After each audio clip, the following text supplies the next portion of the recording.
देखिए आज का टॉपिक है एलसीआर श्रेणी परिपथ। श्रेणी मत लगा, कोई परेशानी नहीं है, आप केवल एलसीआर परिपथ कहोगे तब भी वही बात है।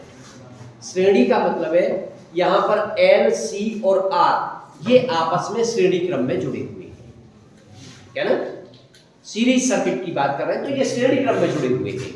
अगर आप इसका फिगर बनाओगे तो जो तरीका आपने पहले फॉलो किया था कि भाई एक प्रतिरोध लिया, ये आर हो गया, एक मान लो इंडक्टर कॉइल ले ली, ये आपका एल हो गया, और एक आपने कैपेसिटर ले लिया, ये आपका सी हो गया। तीनों को सीरीज में जोड़ा, सीरीज के मतलब एक ही वायर में जोड़ दिया, और वायर में जोड़ने के बाद थोड़ा सा बड़ा फिगर बनाएंगे क्योंकि बहुत कुछ दिखाना पड़ता है इसमें। और फिर आपने एसी सोर्स लगाया और एसी सोर्स के साथ इसको कनेक्ट कर दिया। ये है एलसीआर सीरीज सर्किट। इस बात से कोई फर्क नहीं पड़ता है कि आप एल को पहले नाम दे रहे हो, आर आपने पहले बना दिया, उससे कोई फर्क नहीं पड़ता, ठीक है, आप जैसे चाहे वैसे रखें। सोर्स जो लिया है आप उस पर लिख सकते हो V = V0 sin omega t, और साथ ही साथ शुरुआत भी टॉपिक की वहीं से करते हैं हम कि भाई जो दिया गया सोर्स है उसकी voltage V = V0 sin omega t, समीकरण नंबर 1। अब इसके बाद इसकी वोल्टेज टोटल वोल्टेज V है, और इसके सिरों पे वोल्टेज को मान के चल रहे हैं हम VR, इसके सिरों पे वोल्टेज को VL, और इसके सिरों पे वोल्टेज को VC।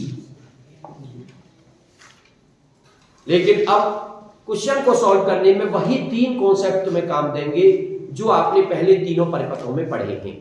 सबसे पहला, अगर आपका सर्किट आर सर्किट है तो करंट और वोल्टेज में क्या रिलेशन होता है, आप कहते हैं सेम फेज में रहते हैं। तो सेम फेज में रहते हैं तो आप आई को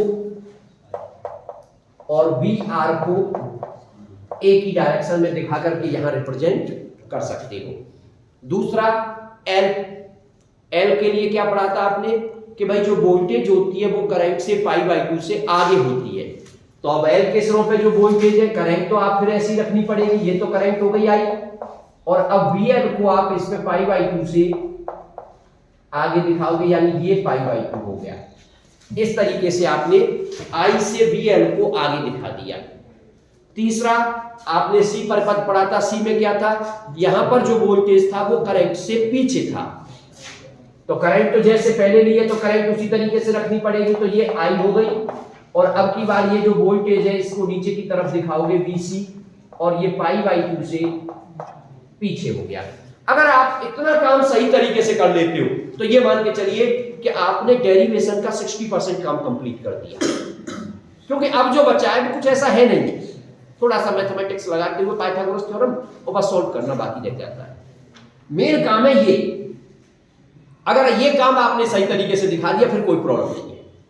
अब देखिए, अब इनमें तीनों वोल्टेज पर फोकस करो, तो तीनों वोल्टेज पर फोकस करते हैं तो क्या देखते हैं कि VL जो है वो VR से, क्योंकि VR आई की डायरेक्शन में दिख रहा है, तो VL VR से π/2 से आगे है, इधर VC जो है वो VR से π/2 से पीछे है, और VL और VC को देखूं तो वो दोनों एक दूसरे के अपोजिट दिख रहे हैं। यानी अगर मान लो तुमसे यहीं पे एक नंबर का क्वेश्चन कोई बना दी कि अच्छा बताओ एलसीआर सर्किट में VL और VC के बीच में कितना फेज डिफरेंस है, तो आप कह दोगे पाई का, क्योंकि π/2 वो ऊपर है करंट से, वो π/2 करंट से नीचे है, तो उनमें तो पाई का फेज डिफरेंस हो गया ना, एक दूसरे के अपोजिट हो गए, अपोजिट का मतलब 180 डिग्री, सही है ना।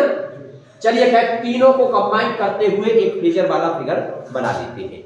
तो तीनों को कंबाइन करते हुए जब आप फिगर बनाओगे तो सबसे पहले आप बताओगे VL and VC are opposite in phase. लेकिन अब यहां क्वेश्चन बन जाता है, यहां से एक चीज समझनी पड़ती है हमें कि भाई इन दोनों में ज्यादा कौन सा है, तो ये फिर तुम्हारे ऊपर डिपेंड करेगा कि आप डेरिवेशन करते समय क्या लेकर के चल रहे हो। हमने जो सॉल्व किया है उसको, और हम जो लेकर के चल रहे हैं वो ये मान के चल रहे हैं कि VL is greater than VC। तो आपने मान लिया कि भाई, आपने मान लिया यहां पर let VL is greater than VC, और अब आप इनका जब रिजल्टेंट निकालोगे तो सिचुएशन कुछ ऐसे होगी, मान लो ये तो आई है, और थोड़ा सा चलिए और थोड़ी हमें जगह चाहिए, तो VLBC को दिखाएंगे, थोड़ी सी जगह हमें ज्यादा चाहिए। मान लीजिए ये दिखाया आपने ऊपर की तरफ VL को और इसके नीचे की तरफ VC को, और आपने ये माना है कि VL बड़ा है तो VL वाले एरो को बड़ा रखना और VC वाले को छोटा रखना, और वहीं बीच में ये आपकी हो गई करंट I, और इसी पे आगे बढ़कर के हो गया आपका VR। अब आपने इन तीनों फिगर को इसमें कंबाइन कर दिया, देख लीजिए हो रहा है कहीं कंबाइन। भाई चार ही चीज थी, VR, VL, VC और I, चारों चीज आपको दिखने लग गई। बस हाँ ये हो गया है कि आपने यहां मान लिया VL is greater than VC। आप कहते हैं कि सर अगर हम तो उल्टा मानेंगे, हम तो ये मानेंगे कि VC is greater then VL, कोई परेशानी नहीं है। अब की बार जब आप ऐसा मानोगे तो क्या करना पड़ेगा, VC वाला वेक्टर बड़ा लेना और VL वाले को थोड़ा छोटा लेना, सही है ना, ये काम आपको करना है। अब ये तीन वेक्टर है तुम्हारे पास VL, VC और VR, और इनका रिजल्टेंट निकालना है आपको, इनका परिणाम ही आपको निकालना है। तो पहले आप भी जानते हैं जब दो या दो से ज्यादा वेक्टर होते हैं तो पहले उनमें से किन्हीं दो को सॉल्व करते हैं और फिर उसके साथ तीसरे को सॉल्व करते हैं। तो VL and VC are opposite. Opposite में क्या होता है, दो वेक्टर ज्यादा में से कम वाला माइनस हो जाता है, इसका मतलब ये बड़ा है ये छोटा है, तो इसमें से इसे माइनस करके रिजल्टेंट आ जाएगा इन दोनों का, और डेफिनेटली वो VL की तरफ आएगा, लेकिन VL से नीचे रहेगा, तो आपने ये नीचे दिखा दिया और इस पे लिख दिया VL माइनस VC, ठीक है ना। अब इन दोनों का रिजल्टेंट तो आ गया VL माइनस VC। अब कौन कौन से बचे, अब एक तो VL माइनस VC वाला बचा, ये L है बेटा, और ये C है, और एक VR बचा, इन दोनों का निकालना जो कि 90 डिग्री पे। तो अब आपको लेना पड़ेगा फिर उसका समानांतर चतुर्भुज वाला नियम लगाना पड़ेगा। तो एक पैरेललोग्राम बनाएंगे ऐसे करके, और इसका जो डायगोनल आएगा विकर्ण वो कहीं ना कहीं इसके रिजल्टेंट यानी V को प्रदर्शित करेगा। ये है तरीका सही तरीके से समझने का। आप इसको दिखा सकते थे पूरे को π/2 और नीचे भी दिखा सकते थे π/, और इस एंगल को आपने मान लिया फाइ। अगर आप BL को छोटा मानते और VC को बड़ा मानते तो ये जो फिगर इस I एक्सिस के ऊपर बनाए ना, ये ऊपर न बन करके ये नीचे की तरफ बनता। सिचुएशन ऐसे हो जाती, मैं एक बार शो कर देता हूं आपको। देखिए ये VR इसी पर I ऊपर की तरफ मान लो VL को छोटा कर दिया आपने और VC को आपने बड़ा कर दिया। अब VC बड़ा हो गया VL छोटा हो गया, तो इन दोनों का रिजल्टेंट मान लो ये आ गया, इस पर लिख देते VC माइनस VL। अब इन दोनों का रिजल्टेंट निकालने के लिए आपको ऐसे बनाना पड़ता, और ये इस तरीके से यहां आता V। इस केस में ये एंगल फाइ, इस केस में आप कहते हैं कि V करंट से पीछे है, कितने एंगल से, फाइ एंगल से, और इस केस में आप कह रहे हो कि V करंट से आगे है, कितने एंगल से, फाइ एंगल से, और कोई डिफरेंस नहीं है। मान लीजिए कभी डेरिवेशन ऐसा आ सकता है, कभी कभी क्या होता है कोई टीचर थोड़ा सा एडवांस है, वो क्या करते हैं, वो पहले से ही कंडीशन दे देते हैं कि LCR सर्किट की प्रतिबाधा निकालिए जबकि VC is greater then VL। अब बच्चा तो भाई यही रट के चलता है, तो रटी हुई चीजें नहीं समझनी है हमें। फिर हम क्या करेंगे, अपना कॉन्सेप्ट बदल देंगे, फिगर वो वाला बनाएंगे। सॉल्व करने का तरीका बिल्कुल सेम है, कहीं कोई अंतर नहीं आएगा उसमें, ठीक है ना। बस आप फिर वो वाला फिगर बनाओगे, फिर वहां से सॉल्व करोगे आप, और अगर कुछ नहीं कह रहा है तो अपनी तरफ से मान करके चलो और फिर ये वाला सॉल्व करो।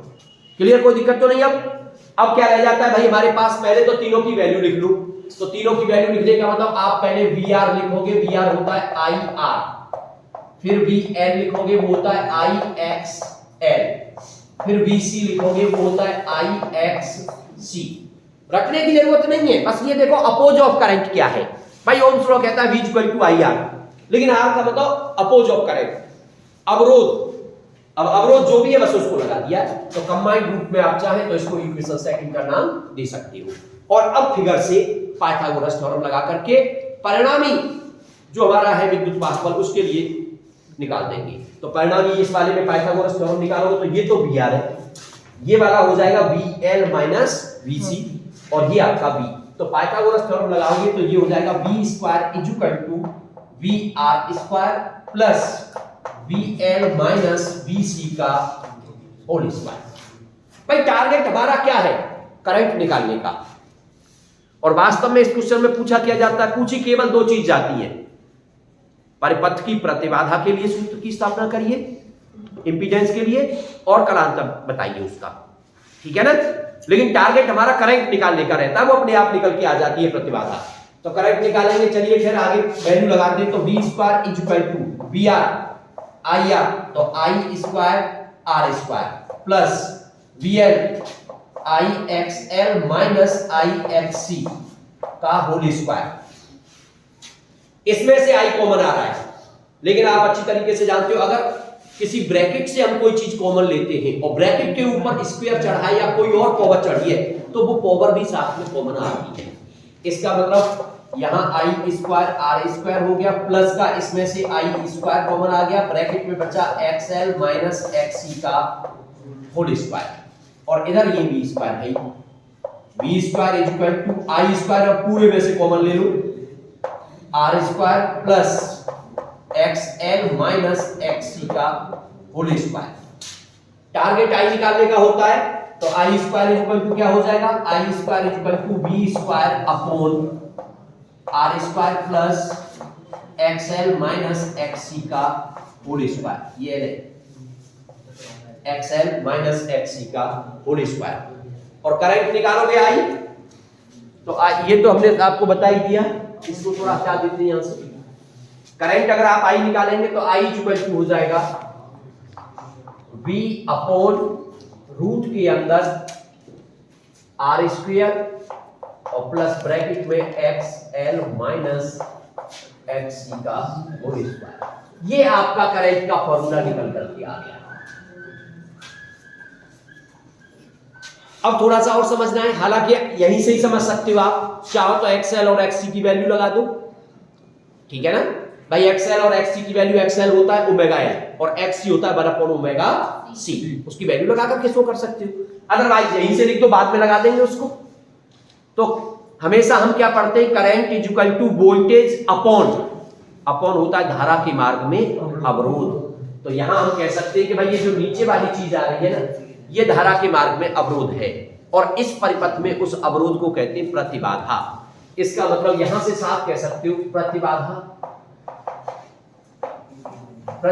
Z बराबर हो गया रूट के अंदर R square plus XL minus XC का होल स्क्वायर।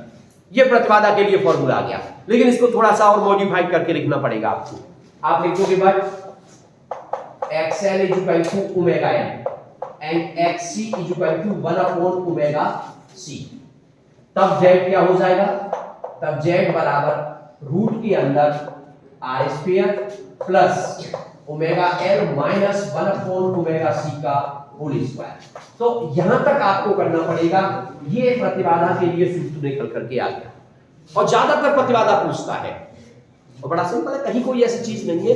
अगर आपने इस फिगर को समझ लिया है तो डेरिवेशन में आपको कोई समस्या होने वाली नहीं है, ठीक है। अब थोड़ा सा आगे बढ़ते हैं भाई। अब आगे बढ़ने के लिए अब आप बात करोगे किसकी, कलांतर की। कलांतर की बात करोगे तो कलांतर तो हमें दिख रहा है भाई, यहाँ वोल्टेज आगे है, करंट पीछे है। तो चलिए पहले उस कलांतर को ही निकाल लेते हैं, और कलांतर को हमेशा tan के टर्म में निकालते हो आप, तो tan फाई। तो यहाँ tan फाई की बात करोगे तो tan phi is equal to हो जाएगा tan फाई तो दिस अपॉन दिस, और ये क्या है भाई, VL माइनस VC। तो आप लिख दोगे VL minus VC upon VR। Value लगा लो, VL की value IXL minus IXC upon IR। I ऊपर से भी कॉमन आ जाएगा, नीचे I है ही, कॉमन लेकर के I कैंसिल आउट। क्या बचा, ये बचा XL minus XC upon R। और वैल्यू लगा दो XL की, तो tan phi is equal to XL की value omega L minus 1 upon omega C upon R। इस तरीके से ये tan फाई की वैल्यू आ गई। और चाहो तो फाई निकाल देना, tan इनवर्स हो जाएगा। हम लिखना चाहें तो इसको और भी ऐसे लिख सकते हैं, phi is equal to tan inverse omega L minus 1 upon omega C upon R। ऐसे भी आप उसको शो कर सकते हो। तो दो चीजें ही जाकर पूछता था, दो चीजें हमारी कंप्लीट होती चली। नहीं भाई, एक तो हमने इम्पीडेंस को निकाल दिया, साथ ही साथ आपने कलांतर को बता दिया। क्लियर? फेजर की जरूरत नहीं है क्योंकि क्वेश्चन ही फेजर से सॉल्व हुआ है, जो कि हमारा ये है।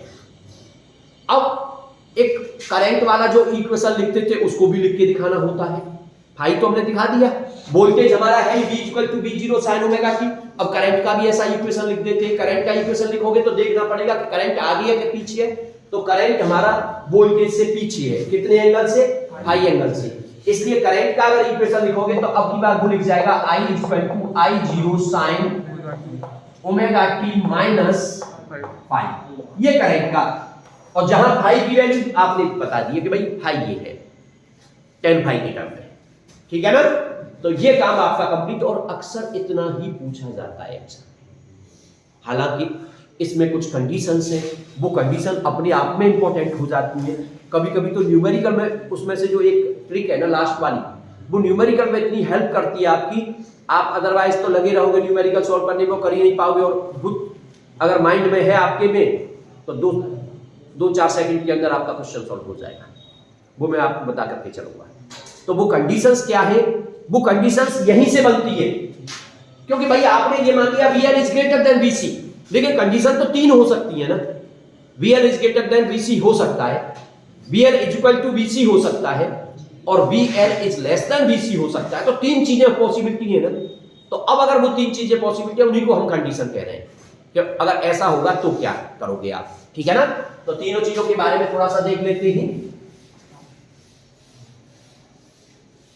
अच्छा, साइन कर्व खींचने में कोई दिक्कत नहीं, वो समझ गए। V वाला साइन कर्व अपने आप वैसे ही बना दोगे, और ये फाई एंगल से पीछे है तो नीचे से शुरू करना है, कोई एक छोटा सा एंगल दिखाते हुए उसको बस, ठीक है ना? अब देखिए कंडीशन की बात करता हूं। Condition first. अब फर्स्ट कंडीशन में तीन चीजें मान के चल सकते हो आप। तीन चीजें कौन कौन सी? आप ये लिख सकते हो कि VL is greater than VC, जो कि हमने सॉल्व किया है। या आप यहां ये भी कह सकते हो, ये आ जाए तब भी वही बात है। या फिर ऐसे लिख दे कि XL is greater then XC, तब भी वही बात है। और या फिर वो ऐसे लिख दे omega L is greater than 1 upon omega C, तब भी वही बात है। तीनों चीजों को माइंड में रखिए। तीनों का मतलब यही है कि इंडक्टर वाला जो फैक्टर है वो बड़ा है और कैपेसिटर वाला जो फैक्टर है वो छोटा है, ठीक है ना? तो तीनों में एक ही बात है, किसी भी नाम से वो पूछ ले, तीनों का मतलब एक ही है। जब आप ये दिखा रहे हो कि भाई omega L is greater than 1 upon omega C, या ये, तो तीनों ही केस में आप यहां से देखिए, अगर ये है तो VL बड़ा है तब भी tan फाई पॉजिटिव आएगा, XL बड़ा है तब भी tan फाई पॉजिटिव आएगा, और ओमेगा L बड़ा है तब भी tan फाई पॉजिटिव आएगा।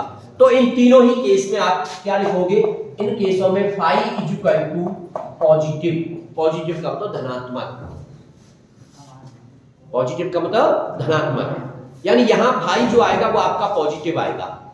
और फाई पॉजिटिव आने का मतलब यहां पर जो इंडक्टर है वो प्रभावी है। यानी ऐसे केस में हम अपना जो सर्किट होगा वो मोर इंडक्टिव होगा, उसमें प्रेरण प्रतिघात ज्यादा होगा, सही है ना? तो वो एक तरह से उसी को बोलते हैं अंग्रेजी में मोर इंडक्टिव, यानी वहां पर जो प्रेरण प्रतिघात है वो ज्यादा है, ऐसे कह सकते हो, ठीक है ना? वो आपको दिख भी रहा है, वो बड़ा है तो भाई वही तो ज्यादा है। सेकंड केस में जस्ट इसका उल्टा कर दो। उसका उल्टा करोगे तो आपने ले लिया VL is less than VC, या फिर आप लिखोगे XL is less than XC, और या फिर आप लिखोगे omega L is less than 1 upon omega C। अब जब ये सिचुएशन बन जाएगी तो tan फाई कैसा आएगा इस केस में? नेगेटिव। tan फाई कैसा आएगा? नेगेटिव। तो इस केस में आप कह सकते हो tan phi is equal to negative.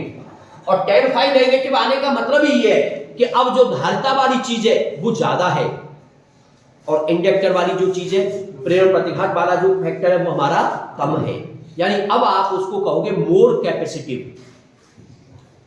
संधारित्र को कैपेसिटर बोलते हैं और इंडक्टर को, जो कॉइल है आपकी, उसको इंडक्टर बोलते हैं। इसलिए वहां कह रहे थे मोर इंडक्टिव और यहां कह रहे हैं मोर कैपेसिटिव। यानी अब हमारे जो परिपथ का नेचर है वो धारितीय नेचर है, उसका उसमें धारिता प्रभावी है, ठीक है ना? तो ये मोर कैपेसिटिव बोला जाएगा। और जो तीसरा पॉइंट है जो कि बहुत इंपॉर्टेंट है आपके लिए न्यूमेरिकल्स के लिए या फिर एक नंबर के क्वेश्चन के लिए, उसको थोड़ा समझने की जरूरत है। और वो क्या है, या तो ऐसे कह दो कि VL = VC, या कह दो XL = XC, और या फिर बोल दो ω_L = 1/ωc। जब ये चीज आ जाएगी, जब ω_L 1/ωc के बराबर हो जाएगा तो tan phi तो 0 हो जाएगा। भाई इस केस में tan phi = 0, और वास्तव में इस केस में tan phi 0 होने के साथ साथ z भी कितना हो जाएगा, देखिए यहां ध्यान दीजिए, z इससे निकालोगे ω_L और ये बराबर होगा, ये 0 हो गया, तो z = r, z = क्या हो गया, यानी z की वैल्यू यहां r के बराबर निकल करके आ गई है। और r तो क्या होता है, प्रतिरोध, यानी LCR सर्किट अब LCR सर्किट नहीं रहा, वो केवल R सर्किट रह गया। भाई VL और VC आपस में कैंसिल आउट, इसका मतलब LCR circuit behaves as a R circuit. LCR circuit R circuit की तरह बिहेव कर रहा है, और वास्तव में इस केस में जो प्रतिबाधा है वो मिनिमम हो गई है, क्योंकि R में कुछ ना कुछ प्लस होके आता, अगर इन दोनों में कोई बड़ा होता तो, लेकिन ये दोनों 0 हो गए। भाई ये बड़ा होता तब भी प्लस आता, ये बड़ा होता तब भी प्लस आता, z माइनस नहीं आ सकती थी, क्यों, क्योंकि होल स्क्वायर लग रहा है। अगर 1/ωc बड़ा होगा तब भी माइनस आएगा, लेकिन रूट उसके होल स्क्वायर के अंदर माइनस आएगा तो उसके होने पे वो प्लस हो जाएगा, इसलिए z तो बढ़ना ही बढ़ना था। लेकिन अगर ये दोनों बराबर हो जाते तो z की वैल्यू r के बराबर आ जाती है, जो कि मिनिमम होती है। तो इस केस में हम लिखते हैं z को मिनिमम, यानी इस केस में जब VL = VC या ω_L = 1/ωc, उस समय प्रतिबाधा मिनिमम होती है, न्यूनतम होती है, और किसके बराबर होती है, प्रतिरोध के बराबर होती है, R के बराबर होती है। और आप अच्छी तरह जानते हो प्रतिबाधा किसको कहते हो भाई, प्रतिबाधा होती है धारा के मार्ग में अवरोध, और अवरोध मिनिमम हो जाए तो धारा मैक्सिमम हो जाती है। इसका मतलब इस केस में विद्युत धारा जो होगी I वो मैक्सिमम हो जाएगी, और I = V/Z लिखने की जरूरत नहीं है, केवल V/R से क्वेश्चन को सॉल्व कर सकते हो, Z के चक्कर में पढ़ने की कोई आवश्यकता नहीं। मैं यही बताने चाह रहा था आपको, यही चीज समझाना चाह रहा था। कोई न्यूमेरिकल आएगा, न्यूमेरिकल में पहले से ही वो कह देगा, या तो वो पहले से शब्दों में कह देगा आपसे कि यहाँ पे ω_L या धारिता और वो आपस में क्या है, धारिता और प्रेरकत्व तो आपस में बराबर है, L और XC की वैल्यू बराबर नहीं है, बल्कि VL और VC की वैल्यू बराबर है, या XL और XC की वैल्यू बराबर है, या ω_L की वैल्यू 1/ωc के बराबर है। तो तुम्हें z निकालने के लिए सॉल्व करने की जरूरत नहीं है, आपको ये देखने की जरूरत नहीं है कि इसकी वैल्यू कितनी आएगी, इसकी वैल्यू कितनी आएगी। आप सीधे z पूछ रहा है, वहां प्रतिबाधा पूछ रहा है, सीधे लिख दो प्रतिबाधा = प्रतिरोध, और प्रतिरोध दे रखा होगा 10 ओम, आंसर 10 ओम है। फिर पूछेगा धारा कितनी होगी, धारा = V/R, अब V/Z कहने की जरूरत नहीं है, आप समझ गए ना। तो न्यूमेरिकल बड़ा आसान हो जाता है, और वास्तव में इसके लिए एक शब्द और यूज करते हैं। देखिए होता क्या था, आपने 11th में पढ़ा था एक तरह से मैकेनिकल रेजोनेंस। मैकेनिकल रेजोनेंस क्या होता है, मैकेनिकल रेजोनेंस का मतलब होता था, हालांकि एक प्रैक्टिकल भी था इस पे, वो प्रैक्टिकल शायद नहीं हो पाया था रेजोनेंस वाला, रेजोनेंस ट्यूब का था, 1 सोनोमीटर का था। मैकेनिकल रेजोनेंस क्या होता है, जब मान लीजिए आप किसी चीज को वाइब्रेशन कराते हो, तो वाइब्रेशन कराने के लिए जो फोर्स लगाया जा रहा है, या बाहर से जो अप्लाई किया जा रहा है फोर्स, उस फोर्स की आवृत्ति और उस बॉडी जो बॉडी वाइब्रेट कर रही है उसकी नेचुरल फ्रीक्वेंसी अगर सेम हो जाती है, तो ऐसे केस में वो अधिकतम आयाम के कंपन करने लग जाती है। बस अधिकतम आयाम का मतलब अपनी मीन पोजीशन से जितनी दूर जा सकती है उतनी दूर जाएगी और लौट के आएगी, उसको कहते हैं मैक्सिमम एम्पलीट्यूड। इसीलिए तो कुछ एग्जांपल थे इस तरह के कि जैसे सेना होती है, और सेना जब किसी पुल से गुजरती है तो उनसे कदम मिलाने के लिए नहीं कहा जाता है, बल्कि ऐसे कहा जाता है अलग अलग कदम से चलिए, क्योंकि अगर वो कदम से कदम मिला के चलेंगे एक साथ, उनका जो फोर्स पड़ेगा उसकी फ्रीक्वेंसी और पुल की नेचुरल फ्रीक्वेंसी अगर बराबर हो गई तो पुल वाइब्रेट करेगा, और वो भी मैक्सिमम एम्पलीट्यूड से वाइब्रेट करेगा, तो टूट भी सकता है। आप लोगों ने कभी देखा हो या कभी ऐसा महसूस किया हो कि घर में मान लीजिए कोई म्यूजिकल काम चल रहा है, कोई संगीत बज रहा है, कोई ढोलक बज रही है, या कुछ और प्रोग्राम हो रहा है, तो घर के जो कांच की खिड़की होती है या घर में कांच के कप और प्लेट जो रखे वो खनखनाने लगते हैं, वो बजने लगते हैं। क्या हो जाता है? रेजोनेंस। रेजोनेंस का मतलब जो बजा रहा है उसकी फ्रीक्वेंसी और उस बर्तन की वास्तविक फ्रीक्वेंसी आपस में बराबर हो गई है, तो वो मैक्सिमम एम्पलीट्यूड से वो वाइब्रेट करने लग जाते हैं और वो टूट भी सकते हैं। ठीक है ना? ऐसे कह देते हैं ना कभी कभी कि एक अच्छा गाने वाला जो होता है वो घर में रखे हुए कप और प्लेट को तोड़ सकता है, तो वो यही होता है रेजोनेंस। तो रेजोनेंस का मतलब ये हुआ कि वहां पर एम्पलीट्यूड अधिकतम हो गया। और इधर आप कह रहे हो धारा के मार्ग में आई नोट को क्या बोलते हो? आई नोट को कहते हो धारा का आयाम। धारा का आयाम मतलब उसका एम्पलीट्यूड धारा का। तो अब जब प्रतिबाधा मिनिमम हो जाएगी तो धारा का आयाम क्या हो जाएगा? धारा अधिकतम हो जाएगी। तो ये भी तो एक तरह से रेजोनेंस हो गया, लेकिन इस रेजोनेंस को मैकेनिकल रेजोनेंस नहीं कहते, इसको इलेक्ट्रिकल रेजोनेंस कहते हैं, विद्युतीय अनुनाद बोलते हैं। ये स्थिति विद्युत अनुनाद की स्थिति होती है। रेजोनेंस को हिंदी में कहते हैं अनुनाद, तो इसको बोला जाता है अनुनाद। तो अगर आपसे वो न्यूमेरिकल में एक शब्द यूज कर ले कि अनुनाद की स्थिति में, कुछ भी सॉल्व करने की जरूरत नहीं है। अनुनाद की स्थिति अगर यूज करता है Z इक्वल टू R, कोई सॉल्व करके देखने की जरूरत नहीं है कि ओमेगा L 1/ओमेगा C के बराबर आ रहा है या नहीं आ रहा है। अगर उसने अनुनाद कह दिया Z इक्वल टू R और फिर तुम्हें करंट निकाल दिया, तो I/Z V/Z लगाने की जरूरत नहीं है, V/R लगा करके ही आप करंट को निकाल करके सॉल्व कर दोगे। तो इसको बोलते हैं अनुनाद, विद्युत अनुनाद, इलेक्ट्रिकल रेजोनेंस। यानी इलेक्ट्रिकल रेजोनेंस कब है? अब आपको उस आवृत्ति को भी निकालना पड़ेगा। भाई रेजोनेंस आवृत्ति कितनी आएगी, कैसे आएगी, अब उसको भी तो निकाल के बताना पड़ेगा। तो उस आवृत्ति के बारे में और थोड़ा सा समझिए।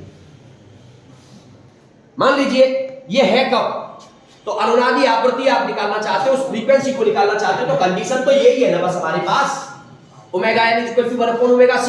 तो आप लेके चलोगे ओमेगा L इक्वल टू 1/ओमेगा C। ये कंडीशन है अनुनाद की, बस इसको याद रखना, अपने आप सारा काम हो जाएगा।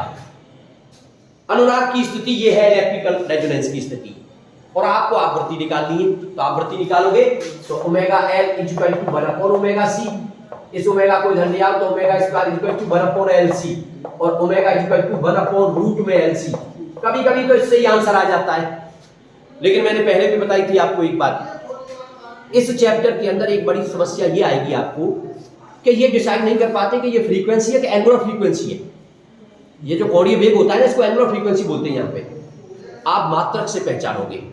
तो अगर वो आवृत्ति पूछे, कोणीय आवृत्ति पूछे, कोई बात नहीं, आप ओमेगा भी निकाल के चले आते तब भी टीचर उसको सही कर देता है, एफ निकालोगे तब भी सही कर देता है। तो कोणीय आवृत्ति तो आपकी इस फॉर्मूले से आ गई, ओमेगा इक्वल टू 1/√LC। लेकिन अगर फ्रीक्वेंसी निकालना चाहते हो तो ओमेगा की जगह पे 2πf और 1/√LC। हमें f चाहिए, f इक्वल टू 1/2π रूट के अंदर LC। ये आपकी रेजोनेंस फ्रीक्वेंसी के लिए फॉर्मूला आ गया। और यहां से एक मजेदार बहुत इंपॉर्टेंट टॉपिक आपका क्या आ सकता है, अभी आपसे ये पूछने लग जाए, find out the dimension of LC, find out the dimension of √LC। अब आपके पास दो तरीके हैं, आपसे पूछेगा रूट में LC या LC की विमा बताइए, इसकी विमा पूछेगा आपसे। अब आपके पास दो तरीके हैं, L की विमा अलग निकालो। आप जाओगे विद्युत चुंबकीय प्रेरण वाले चैप्टर में L की विमा निकाल के लाओगे, आप जाओगे धारिता वाले चैप्टर में C की विमा निकाल के लाओगे और तब उसका मल्टीप्लाई करके तब निकालोगे। लेकिन हमारे पास एक तरीका है, जब भी √LC या LC की विमा पूछे तुरंत तुम्हारे माइंड में ये आ जाना चाहिए, f इक्वल टू 1/2π√LC। 2π का कोई रोल नहीं है भाई फ्रीक्वेंसी में, विमा में, क्योंकि कांस्टेंट है। अब केवल आप f इस पर फोकस करो, तो f equal to 1/2π√LC, √LC इधर f इधर, तो √LC इक्वल टू 1/2πf, 2π छूट गया 1/f।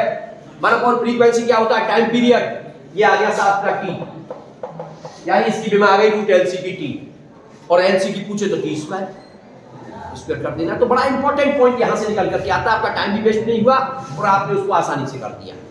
तो इस तरीके से आप LCR सर्किट में उसकी प्रतिबाधा को निकालना सीखिए, उसके कलांतर को निकालना सीखिए, साथ ही साथ कंडीशनों में जो मेन कंडीशन है आपकी रेजोनेंस वाली, उस रेजोनेंस कंडीशन में न्यूनतम प्रतिबाधा आर के बराबर, और धारा भी निकाल दोगे आप, और कंडीशन से आप उस आवृत्ति को भी निकाल दोगे, और साथ ही साथ रूट में एलसी या एलसी की विमा को भी निकाल दोगे।